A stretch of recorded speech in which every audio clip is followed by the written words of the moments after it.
Welcome back to the program. Welcome back to Marcia Macquarrie. How are you? I'm very well. Good. The Noise on Toys is here. We've got toys for back to school. Yeah. Right? And some of them have not even been released yet. They'll be released closer to the opening of schools. Yeah, a couple of them in September still, but most of them are like in August. They're now in. Exactly. Yeah. Now, tell me about this little this gadget right here. This is the InnoTab 2. It's like a tablet for kids, I bet. Yeah, it is. And what's neat about it is it's unbelievable how much stuff the kids can do on this. It's got everything. It's got a calendar that you can type in stickers, or you can type in little memos to yourself. And at 3, you're not going to be able to do that, but it's inspiration to learn how to do that. That's fabulous. Most of the educational content would come with the games that are involved in it and stuff like that, the sort of more preschool stuff. Gotcha. The other thing that's neat is it's motion sensitive. So a lot of the games are requiring you to go find things by moving the screen rather than having them fall into the screen. So it's much more active than a lot of the computer games. Awesome. Okay, what's with that? Another one that's not on the store shelves yet is the dinosaur up front there. What is that? There.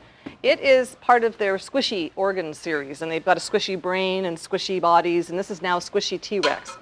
That's the stand, and that's fine. What's interesting about it is that there's a book with it, so you've got all of the educational content for a book. He opens up somehow. He does open up. There you go. You see, and you can sort of take them apart and see what the organs are in there.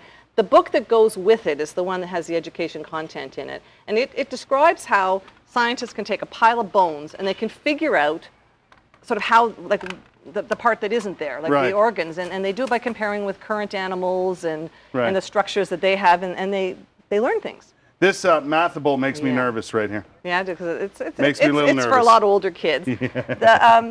Instead of having to have, like, for instance, all these make sense when you add the 3 in, you just have to look at the 2 that are either between, like, for instance, you could put a 25 in here because 5 times 5 is 25. Aye. All right. Same thing. You could put this. You have to have 2 tiles there, so you can't put anything there until something goes here. But 2 times 3 is 6, right? Then this sets it up that you could do 6 times 9 is 24. So lots of math involved in playing the game. Yeah, I'll completely avoid that. There you go. All right, what else you got that you like over here? I like the sci-fi files. Oh, what's that? Okay, it is true. You know, you're trying to determine which is true or which is false of the questions that read on there. Oh, and it's really? interesting It's got questions content. on it? It does, and I will read one of them and see how you do. For instance. Oh, go ahead. Well, I picked out a couple that I thought were fun. Right. Yeah. Today's drinking water is yesterday's dinosaur urine. True or false? False. True. Okay. The one that struck me is a March 2001 earthquake in Japan changed the length of our days. Is that true? Apparently.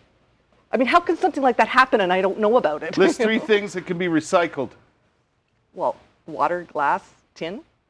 They had these listings, and they're fairly open-ended, and they give some suggestions on the back, but as long as everybody agrees that it can be recycled, it's Tell me about the mix and measure set. This is going to be one of our platinum toys this year. It's one of the top toys of the year. Yeah. It is basically water play, so it's got all the fun of yogurt containers, but it's a lot more good-looking. A lot of kids, if you ask them the difference between which holds more water, the purple one or the blue one. Yeah, they're the same. They're the same, but most kids will say one or the other, either because it's taller or because it's fatter. It also comes with some activity cards, and there's more on the website to download, so little science experiments you can do with using that equipment. Gotcha. Like it. What's the free range and fractions game? That is going. What is with the eggs? You know what? That took me forever to figure it out. It's a hard thing to explain. But you use the denominator to figure out how many groups you have to make. So if the denominator is 4, you're going to need 4 groups of 3. And you use these little loopy things to sort out the sets. And then the top might be 3/4. So you've got 4 sets of 3. That means you have to turn over. They're brown on one side and blue and white on the other. Right. You turn over 3 sets. And it shows you that 9/12 is the same as 3/4. Yeah. So now the things I see, the toys and the puzzles and all that, they're not on the mainstream toy shelves, are they? Where do you find them? Educational toys are often more in the independents. Yeah. You do get some in the mainstream, but as you said, most of them are in the independent stores, like the Tiggy Winkles and the ones that are independently owned. Right. Because there's 2 big distribution channels. There is, as you said, the mainstream, and there's the independents. Marcia, how do we find out more about these toys, where to get them, all that sort of thing? Well, the website is thenoiseontoys.com. Yes. And when you go there, if you look at any of these toys, the profiles, they will they generally take you to the manufacturer's website, who will tell you where you can check purchase them out the toys. And so on. I like the squishy T-Rex. He's fun. Yeah. He's Thanks for coming by. lots of fun to play with. Thank you very much. Good to see you. Yeah.